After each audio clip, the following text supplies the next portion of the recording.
This is Dr. Karen, and this is the Are They 18 Yet podcast, where I help parents raise independent, self-sufficient kids without sacrificing their own identity and sense of purpose. I'm here to share practical day-to-day solutions for raising kind, successful, well-adjusted human beings and actionable advice for supporting systemic changes so we can make this world a more inclusive, accepting place now and for future generations.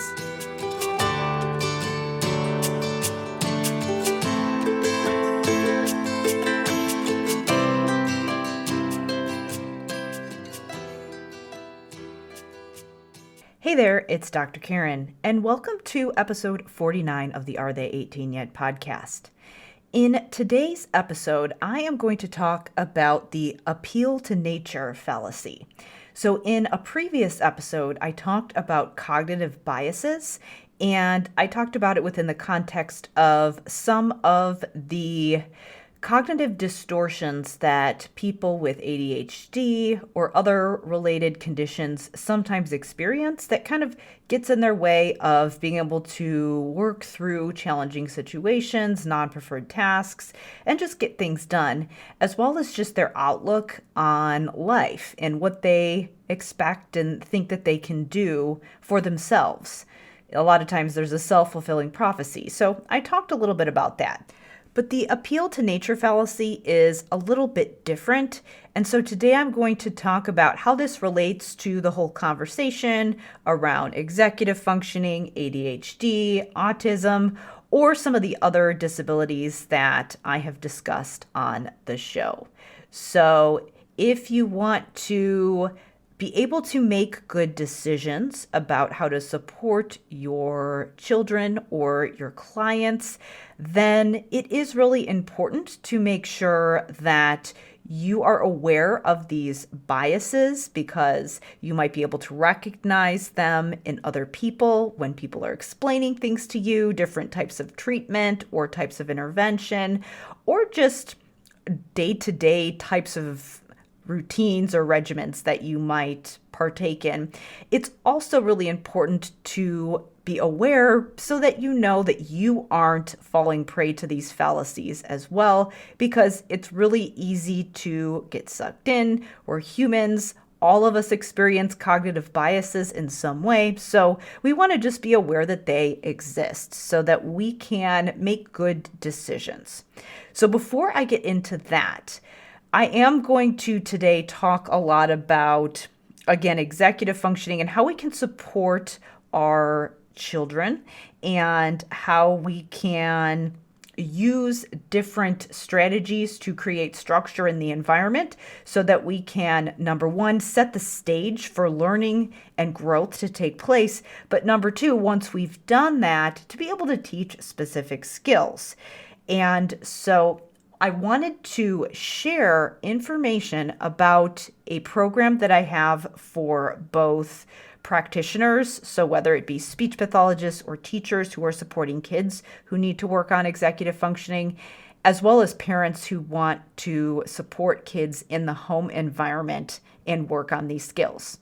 So I do have a program called Executive Functioning for Success that walks through a 12-week plan that will help you to create structure in your environment and teach specific executive functioning skills so that kids can start to be more independent with day-to-day tasks, whether it be doing homework, whether it be doing chores, any of those things that you want them to do in order to be more independent. We need to have a strategy to really provide them the support that they need. So the plan that I outline is something that can be implemented in the home environment. And the reason that I have had a lot of interest in this course from not just parents, but also therapists, such as speech pathologists who are working on executive functioning, is because they want to know what they should be telling their clients to do at home.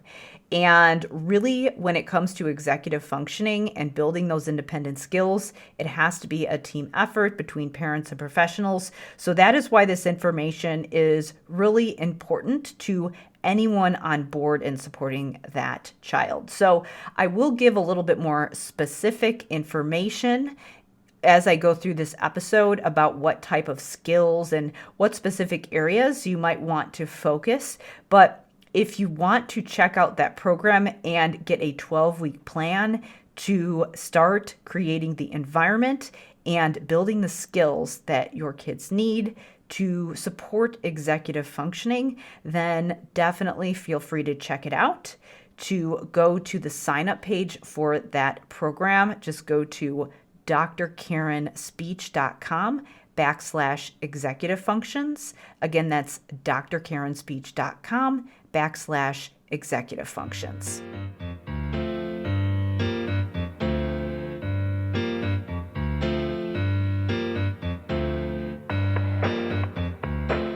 So let's talk about the appeal to nature fallacy. So first of all, let's talk about what it is.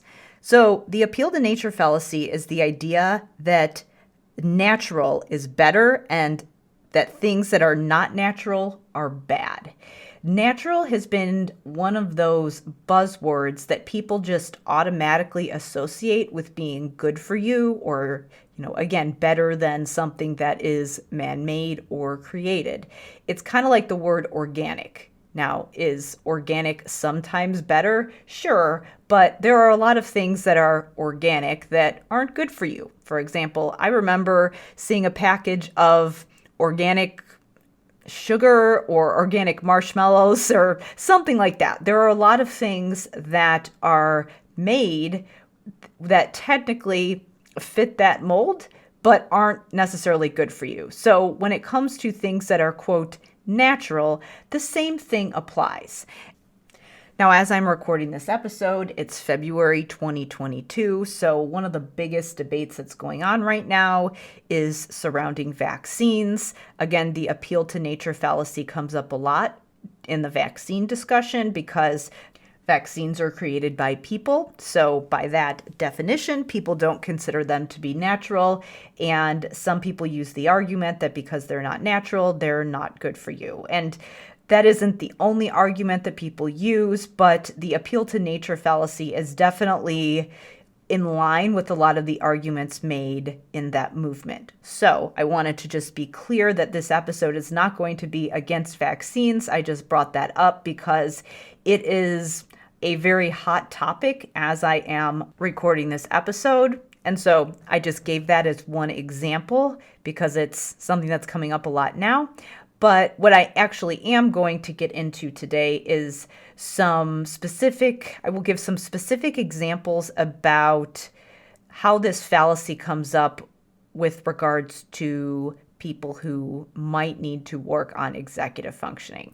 So the two areas that I see it come up the most often in my field and surrounding the topic of ADHD is around the conversation about whether you should take medication for ADHD or related conditions.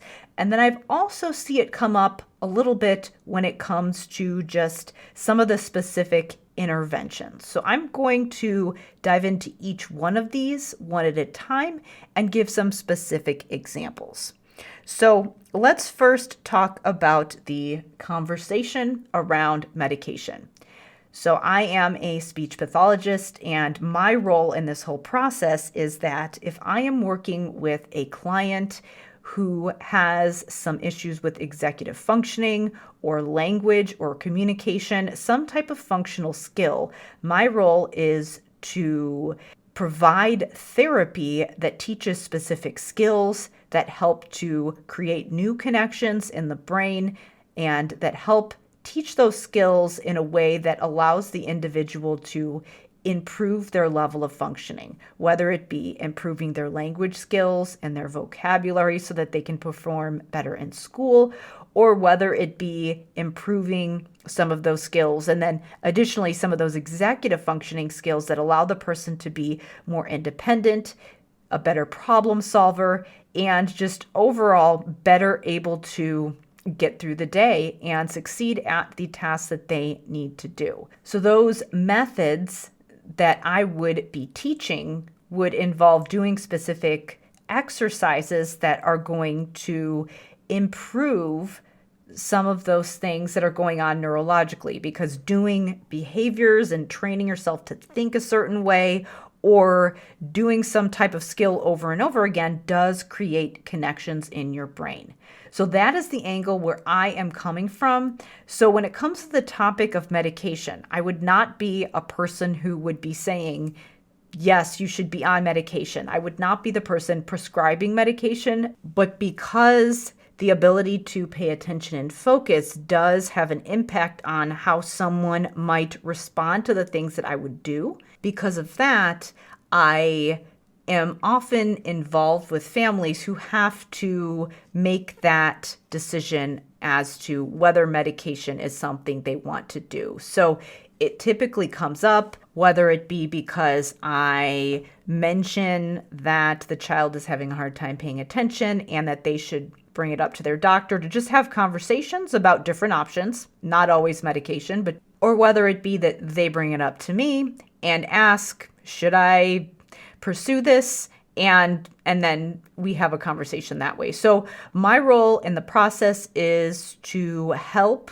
the family or the individual to just ask the right questions so that they can make a good decision and find a solution that is going to be the best option for them. Because as you know, with things like medication, there can be side effects and there's all those things like dose and all of that you definitely need to talk to a trained medical professional about. Again, I'm not the one that is going to be prescribing that, but I do have to know whether or not a referral to someone else, some other medical professional, is appropriate.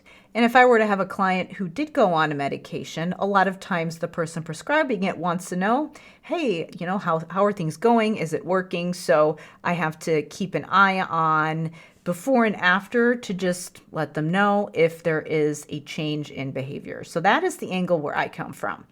Now, the reason that I'm sharing all of this is because with medication, there are many times when families are very fearful of having this conversation for a number of reasons.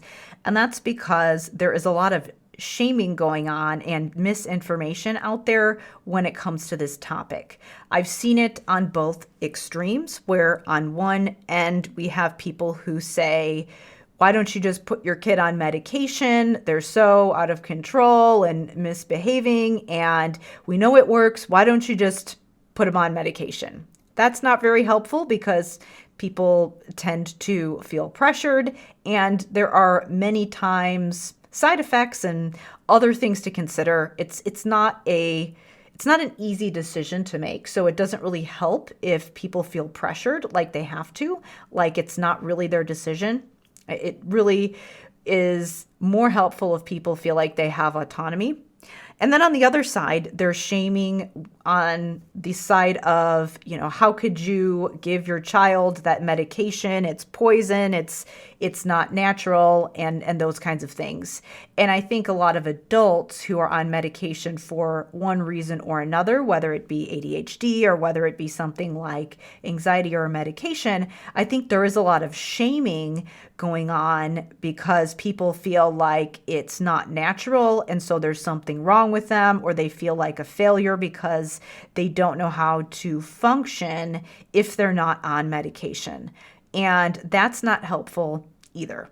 So that is really where this appeal to nature fallacy comes in, where people make the assumption that something that is natural, and I'm using my air quotes there, people say that a natural remedy is better than a medication.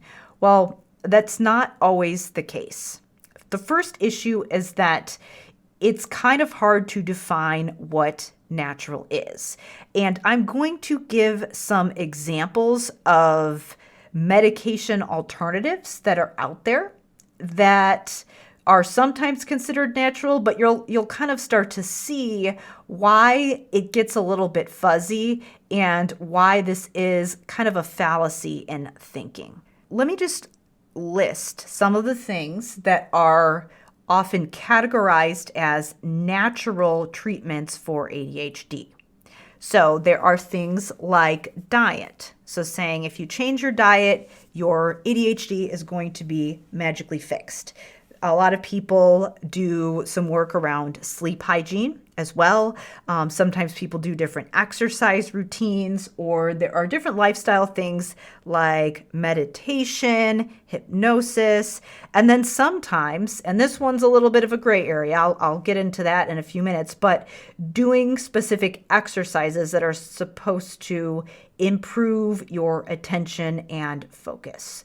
So those are a lot of the things that could technically be categorized as natural. And then the final one that I have seen as well would be things like supplements, essential oils, and then there are some other things that are technically considered interventions, and I'm not going to get into all of them, but they're kind of more in the esoteric realm. Some of them are, there's energy healing and all different kinds of therapies that many of which do not have a solid evidence base behind. So there's all of those things as well. So I'm just going to go through each of those things that I've mentioned one at a time. Obviously, I can't get into all of the snake oil treatments out there in one episode, but I wanted to cover the big areas.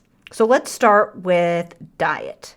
So there are a lot of people who claim to be able to cure things like autism and ADHD with dietary interventions. So I actually, in my executive functioning program, I do give parents a framework to improve their children's diet and just create some structure around mealtime and eating so that they can make sure that their kids are getting good, adequate nutrition. So diet is very important. Kids have growing brains, growing bodies. They need adequate nutrition to be healthy, have energy, to feel regulated. And again, nutrition is really important in brain development as well. So diet is very important. But is it a magical cure for ADHD or autism? And is there really any proof that it can, again, cure something like that? No. Can it improve your attention and focus because you just feel better when you eat healthier? Of course. So I actually do recommend for parents who want to improve their kids' executive functioning skills that you create structure in your day and provide boundaries around your daily routines like mealtime. So there's a number of reasons why that's good, because number one, creating that structure around when you eat helps to ensure that kids are hungry around a certain time. A lot of times you can kind of program yourself to be hungry around a certain time every day. And so when you're used to eating in that routine and you have that expected routine, that can eliminate a lot of arguments because there's clear expectations. And it can also help you to create a structure around what you are eating and what your kids are eating so that you can make sure you're eating good quality food. So I do actually recommend all of those things. So those technically could be considered natural because they don't involve medication. But again, they're still coming externally from a person. So they are an external intervention. I don't know, are they considered natural or not? If the parent is the one providing the structure, that's up for debate. So you can see where the whole natural is better fallacy comes in here, because technically that's not natural because someone's still doing something. But is it helpful? Sure. So yes, you absolutely should be mindful of diet. Is it a magic fix? No, it's just one piece of a lot of different changes that need to happen. So that's the first thing. The other thing I mentioned is sleep hygiene. Same thing as with diet. That is actually the first thing that I recommend that parents address when it comes to creating structure, is having a really solid, healthy routine and healthy boundaries around bedtime. And this is also something that I cover in my executive functioning program as well. Obviously, we need to get good quality sleep if we want to be energized.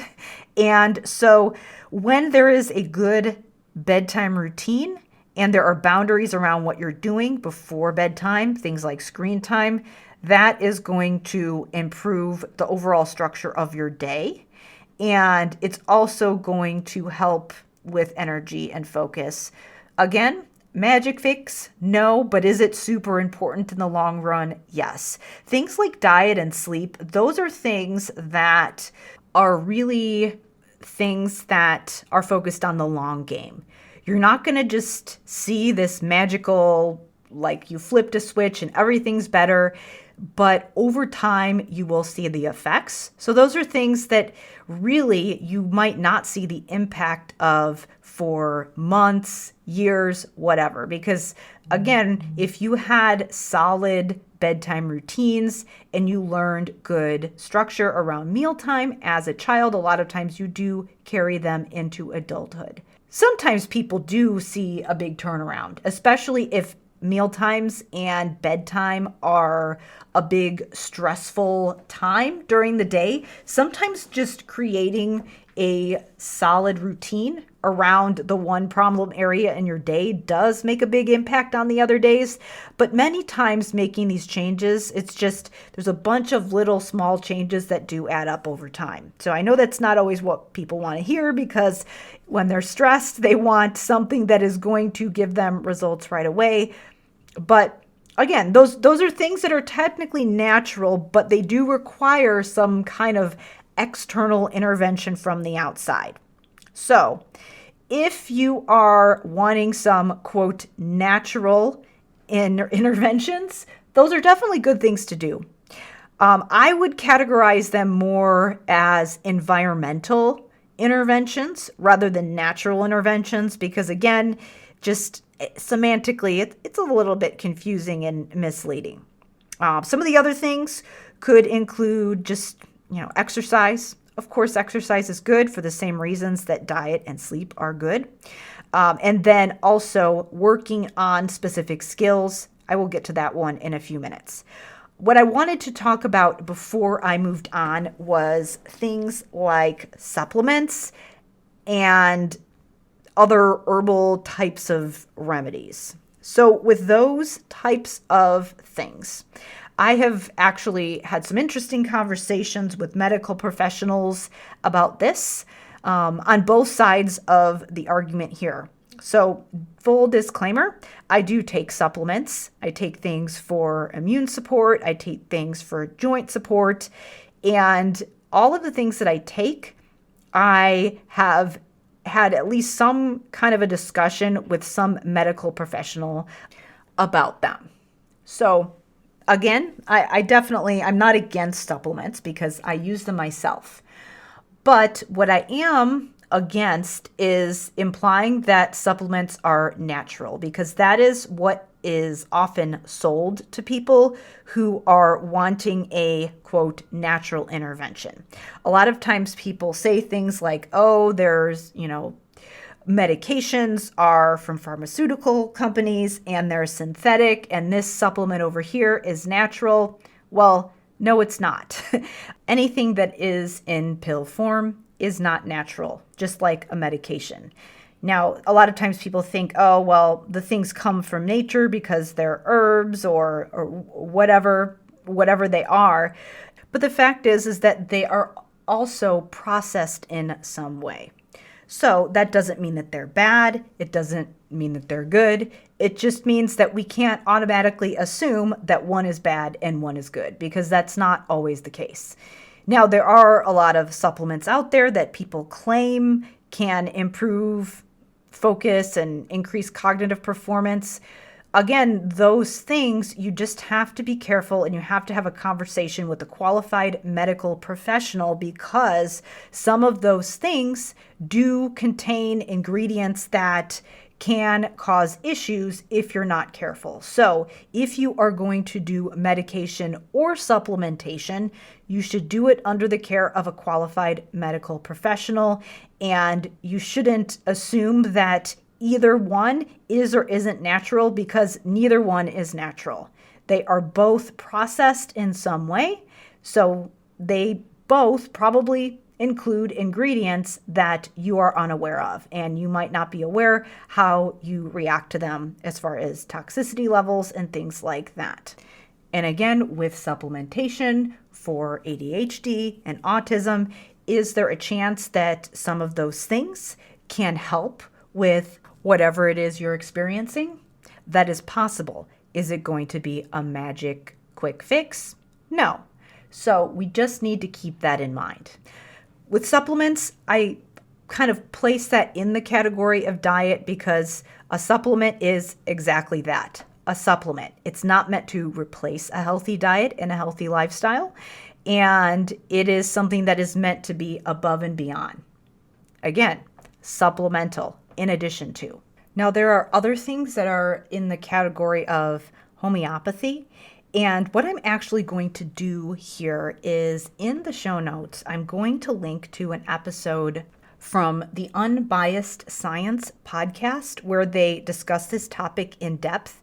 And I'll give you the Cliff Notes version and you can check it out for yourself. And again, these two hosts of the Unbiased Science podcasts are doctors, so I think that they did a very good job explaining the issues behind homeopathy. But the summary is that a lot of times they are just not effective and they're sugar pills. And then a lot of times they can actually be harmful because you don't necessarily know what's in them. They are not regulated and all sorts of things.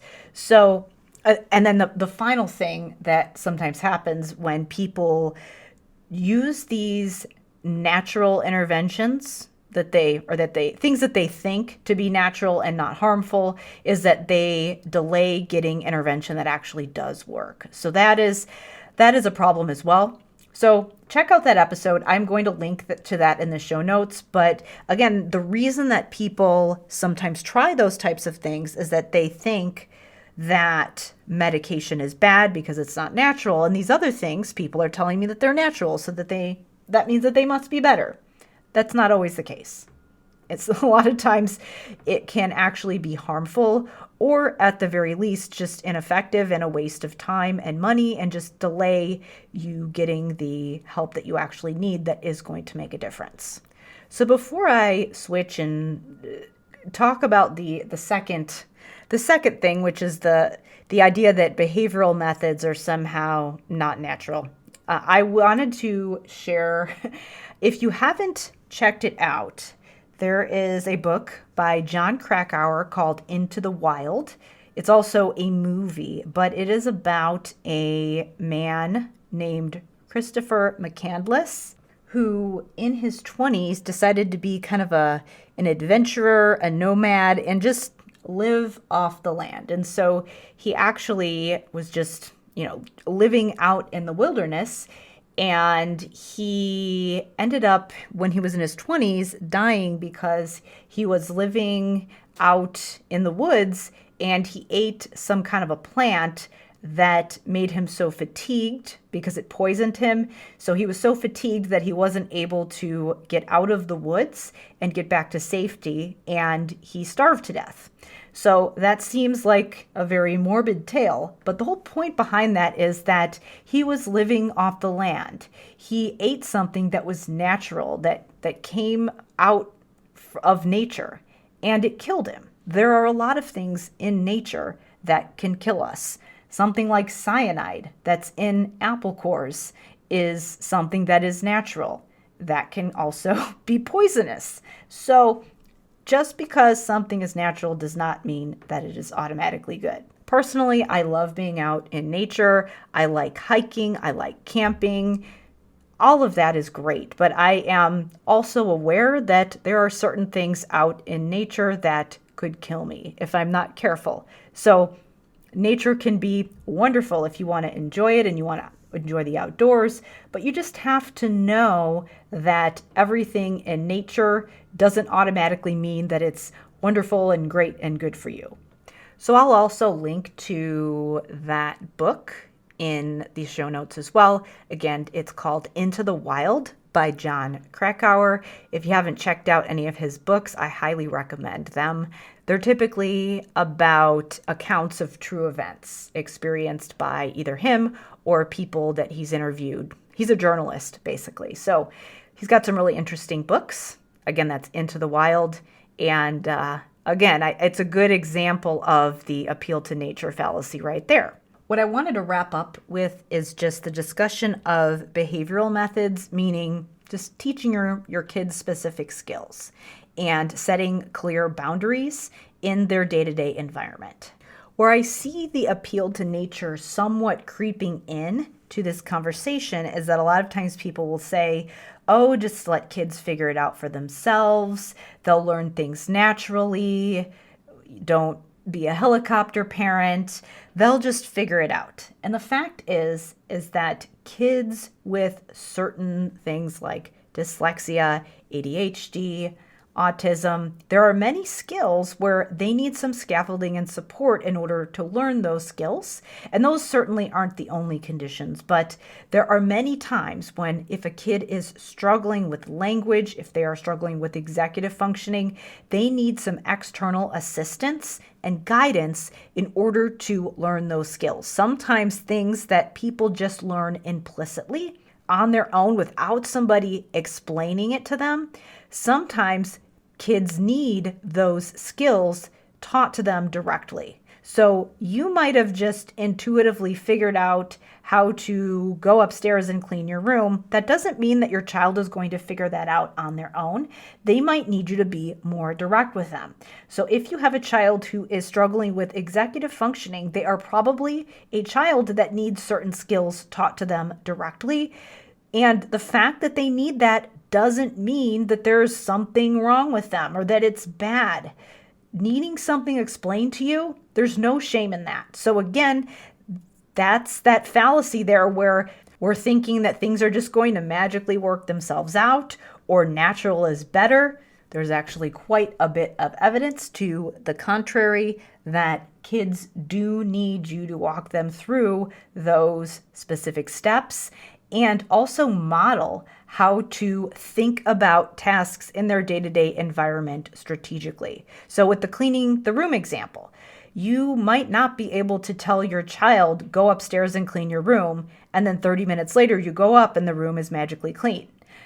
What you might need to do is go up with them, talk them through the steps. Maybe you have them do one step at a time and they check back with you. Maybe you develop some kind of a strategy or again, some kind of a scaffold where they have a checklist where you are making those executive functioning skills that they need, that they could be doing in their head. You're just making it more visual. There are a lot of ways that you can incorporate those supports and also teach your kids that self-talk that needs to happen in their mind as they're going through their day. A lot of kids don't naturally have that internal dialogue that we often have when we're just thinking about what we need to do day in, day out, all the way through our day.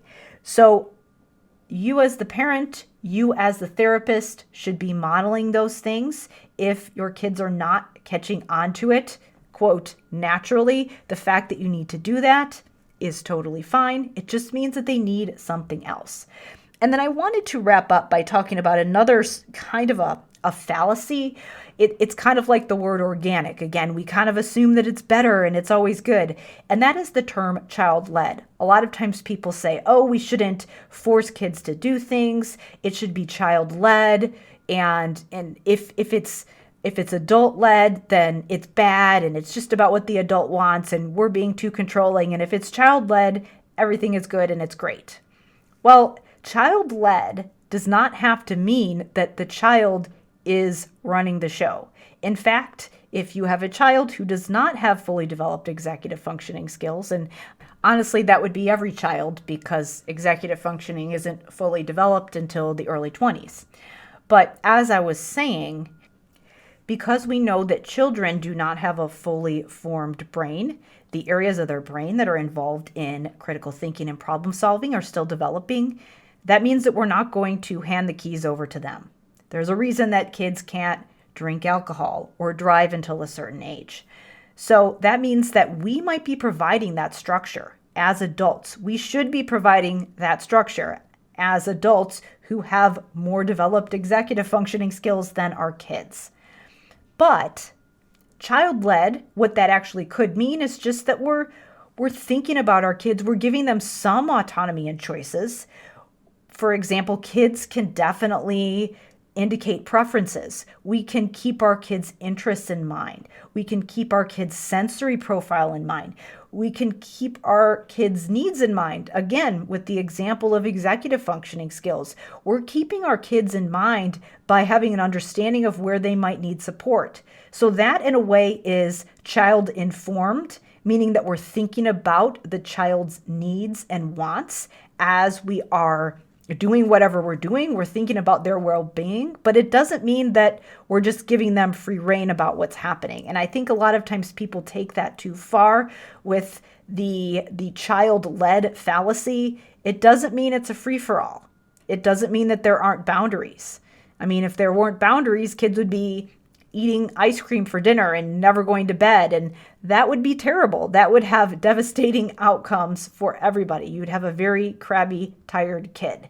And so that whole idea of child-led is better, well, it depends what you mean by child-led. The idea of natural is better, it depends what you mean by natural. So we have to keep these things in mind when we are making decisions. Something that is structured and creates boundaries and sometimes makes kids a little bit uncomfortable because they have to put down a task that they're really enjoying in order to do a task that is a little bit more challenging for the sake of helping them grow and be more independent in the long run. Well, that isn't a bad thing. Or the fact that sometimes we might resort to certain medical interventions that aren't, quote, natural because that's what we need to function. There's no shame in that as well. It doesn't mean that we want our day to be super structured and rigid and have no free time where kids can just have unstructured playtime. Of course, that's important. Of course, we want to give them choices and the ability to indicate their preferences. We want to keep their sensory profiles in mind and all of those things. And decisions about whether or not you should do some type of a medical intervention. Again, it's a big decision, one way or the other. So that is why we need to go into it with a clear head and not be so rigidly focused on this way is better, this way is bad, and so on. Because you can have the fallacy of the other way where you want the magic pill. Just give me the pill and give me the medication, and I don't want to make any lifestyle changes. I just want the magic pill and I don't want to do any of the other hard work. That's not good either. So we need to be aware of these biases and thinking that are out there so that we can make good decisions about how to support our kids. So this is a good place to wrap up. Again, if you want a structured plan for working through all of these environmental things, so starting out with sleep hygiene and structuring your workspace, structuring your day so that you can create a learning environment that supports executive functioning skills, and then you want a solid plan to actually teach those skills, definitely check out my Executive Functioning for Success program for therapists, educators, and parents who want to support kids' executive functioning skills. This is a 12-week program. It is a self-study, so you can actually join whenever you want, and you can go through the program at your own pace. You can actually go through it in less than 12 weeks, or you can take a little bit longer. It all depends on your unique situation and where you're at.